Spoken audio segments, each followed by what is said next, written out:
Hello అండి, అందరికీ నమస్కారం. మనము పిల్లలకు గుణింతాలు నేర్పిస్తున్నాం కదండి. అయితే గుణింతం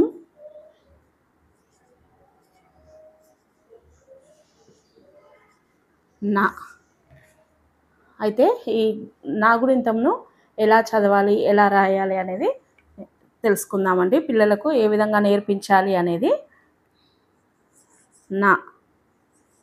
నాకు దీర్ఘం ఇస్తే నా, ఇక్కడ అండర్లైన్ చేయాలి దీర్ఘం ఇచ్చే దగ్గర.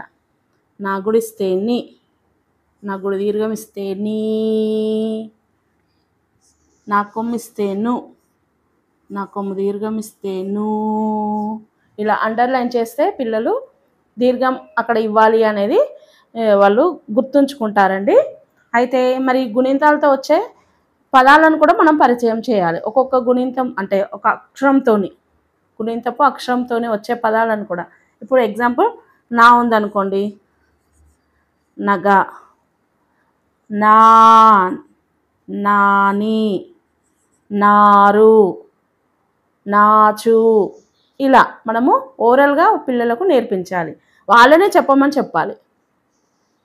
ని, నింద, నీ, నీడ, నీతి, నీకు. అలా. నెక్స్ట్ ను, నుయ్యి, నుయ్యి అంటే తెలుసు కదండి, బావి. అలా పిల్లలకు నేర్పించాలి పదాలు కూడా. నూతి, నూక, నూరు. ఇలా పిల్లలకు నేర్పించాలండి. అయితే ఇది ఫుల్ వీడియో నా ఛానల్లో ఉందండి, ఒక్కసారి మీరు చెక్ చేయండి. మీ పిల్లలకు కూడా ఇది అవసరము, ఎంతగానో ఉపయోగపడుతుందండి. తెలుగు బేసిక్ లేని పిల్లలకైతే మనం ఇంట్లో నేర్పించుకుంటామో వాళ్ళకైతే చక్కగా ఉపయోగపడుతుంది. మీరు ఒక్కసారి నా వీడియోను చూడండి, మీ పిల్లలకు నేర్పించుకోండి. ఓకేనా అండి? బాయ్ అండి.